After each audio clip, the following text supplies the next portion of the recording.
Welcome back. Well, we have Jim Cook here on behalf of Third Mutual. Well, welcome. Nice to see you again. Nice to be here. And I like, we were talking about your outfit, and it's always nice and casual and summery and makes us just want to be outside. All right, so let's go ahead and jump right in. So Third Mutual had a meeting last week, and there's lots of, very interesting things that are, going on, trying to make things kind of up to date. That's correct. Okay.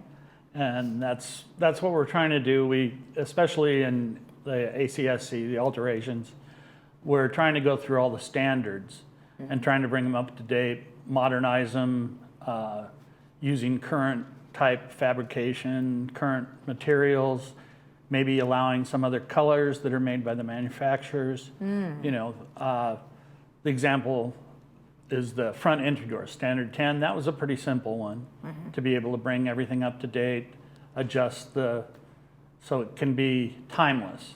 And that's our purpose, is to not have to redo these standards all the time. Right. Get them to where they're generic, but they meet all the specifications of, as codes change and things change, we want to be able to change with that without having to go back in every time. I think something also is interesting is that, many times, well, what we're finding now is things are not necessarily just outdated, just aren't supported anymore. And so when you have a situation where maybe the door was made 20 years ago and that door is no longer made, so what do you do? Well, see, that's one of the things on a lot of our standards, it's like for like on a replacement.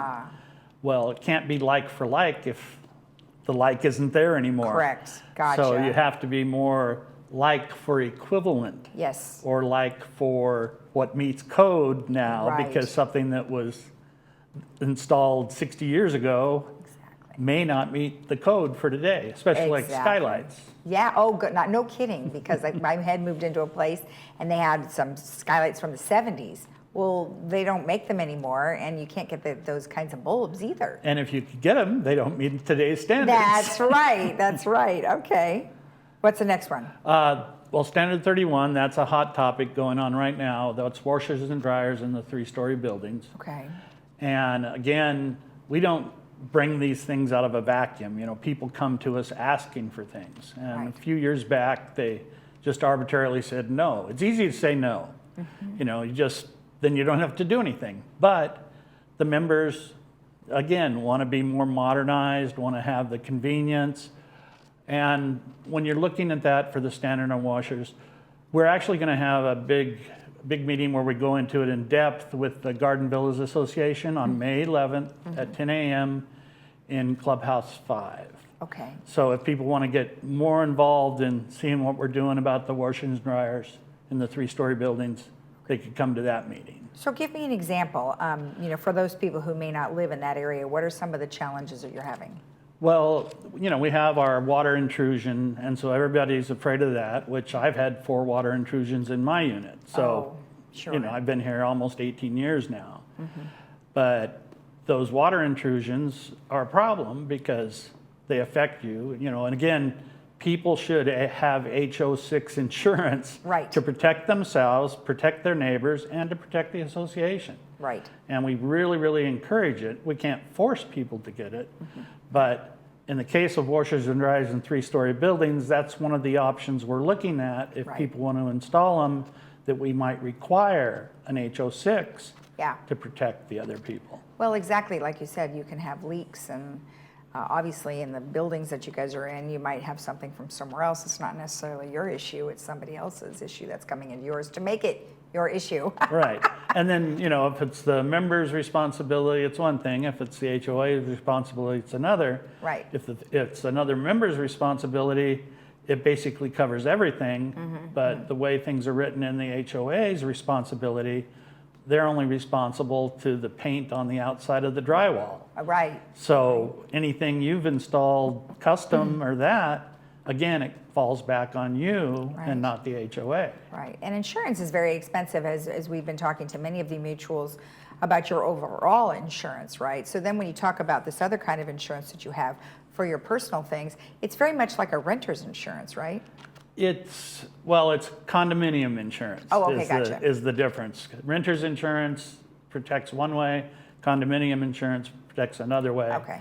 But even when we leased our unit out, we had our condominium insurance and encouraged our renter to have renter's insurance. Oh, I see. Well, yeah, because one covers one and one covers the other. Right. Got it. Okay, so, solar panels, now that's interesting.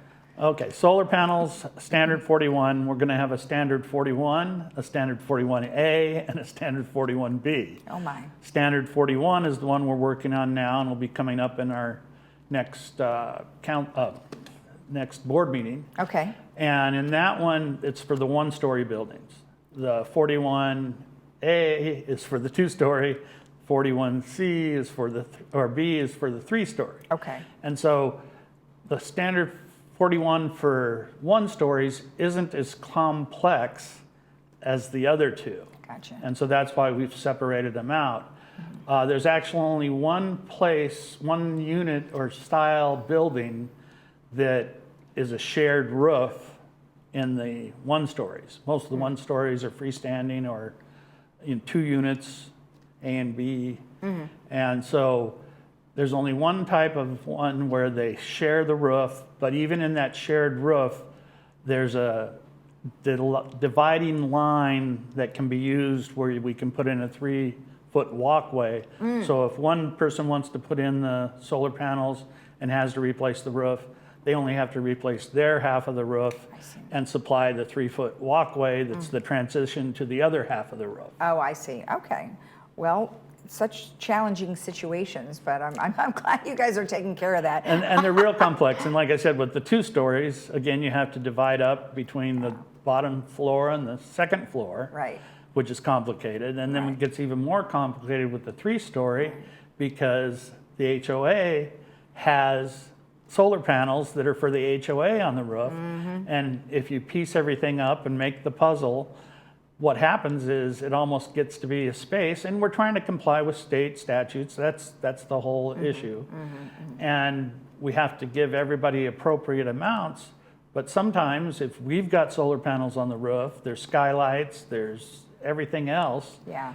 When you divide it up equally, maybe that equal part isn't big enough to be useful Right. for solar panels. Right. So we're even looking into the possibility of having small solar panel farms to accommodate the state statute. There you go. Not that we want solar farms Yeah. sitting around in our open areas, Right. but again, we have to comply to these statutes that the state arbitrarily puts forth that really doesn't look forward enough to see how it affects communities. Exactly, exactly. They should go on a tour of every area, right? So they can see exactly how complicated it can be. That's true. All right, so then going on, you've got over-the-counter variance procedures. Okay, what we've done is we've kind of divided it into 4 different areas. This is the process that we've been using. It's not anything new, but it's again trying to make things more simplified, more efficient, and less time consuming for both staff and the members. So the over-the-counter variances are minimal items like air conditioning compressors,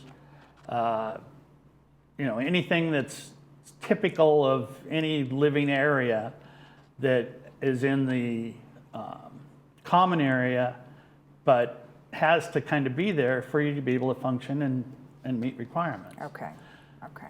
And then within the interior structure cocoon, again, these can be over the counter. If somebody's remodeling their unit and wants to raise their ceiling height, as odd as it seems, inside the cocoon of your building, the airspace in the attic is common area. Oh. And so just to raise the ceilings or remove the soffits, because the soffit sticks 8 inches down into your kitchen. Right. Well, inside that soffit is common area.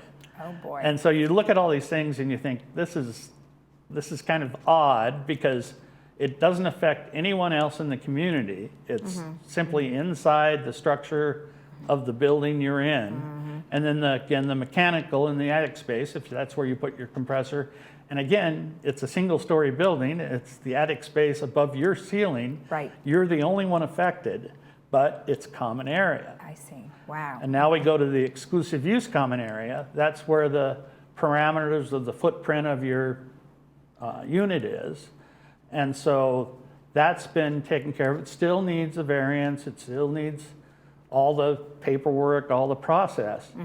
But as we do the exact same thing on one unit, we get to the next unit. Once we've done these things a couple times, Right. they're the same. And Yeah. so it's the same procedure. So again, those can be shifted to over-the-counter variances. They Right. still pass through the ACSC and ultimately on the consent calendar on the third board, but they can be taken care of and then processed at our meetings, at our committee meeting, and then at the board meeting. I see. So really no one can do anything until this is completed, correct? Right. Okay. I was going to say maybe you do like a couple of trials and see how it goes. Well, this is actually what we are doing now. Oh, is that and right? This is, Okay. This is how the process Okay. has progressed. Okay. And then we get to the actual exclusive use of common area, as opposed to exclusive use common area. Oh my heavens. two different animals.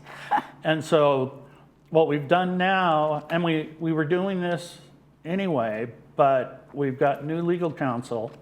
And so we actually did a 3.5-hour tour with our legal counsel to go look at all these unique situations where it was either a maintenance where we couldn't even get in to maintain it because the area was so restrictive that what they want to do actually takes all the responsibility, all the manpower, all the cost away from the HOA and places it on the member. So it's kind of a win-win situation and they get to use this area. But we aren't giving away a common area. What we're doing, and from our attorney, is that it's a revocable license, an exclusive use revocable license, and they have to meet all kinds of criteria. Otherwise, they have to put it back to the way it was. Right. And sometimes the justification is the maintenance.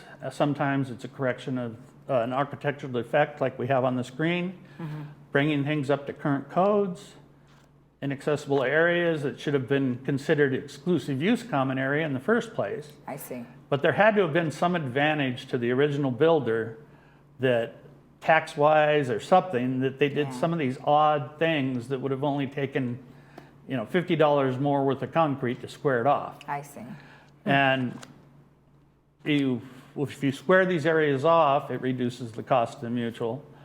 And then again, there's other things where we have water intrusion into slabs because of how it's set up, which way the water flows.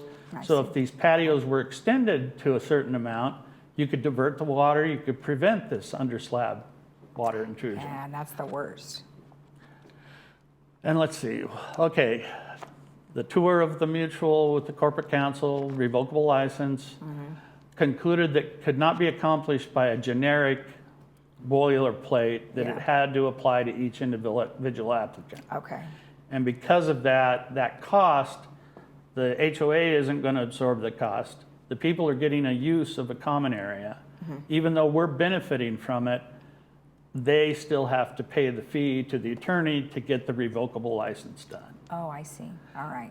Is it generally going to cost a lot of money for each individual, do you think, or you don't know yet? We have a number, but it hasn't gone through committee, through ACSC committee, finance committee, and the board. So I don't want to give that number. It's going to be a standard flat fee. But Well, if they were only thinking about all this in the 60s, would just saved all your headaches, right? yeah, if they build things kind of a little bit different. But again, things change. Of And course. that's, Yeah. you know, And the it's hard tough. part is to project what's going to happen 60 years from now. Well, right. So you can only do what you can do, right? All right. Well, wonderful information. Always appreciate it. Thank you so much. You're welcome. Okay. And if you want more information, of course, you can always send an email to generalmanager@vmsinc.org and it will go to the right person, or you can attend the meetings, which is the third Tuesday of every month. We'll be right back.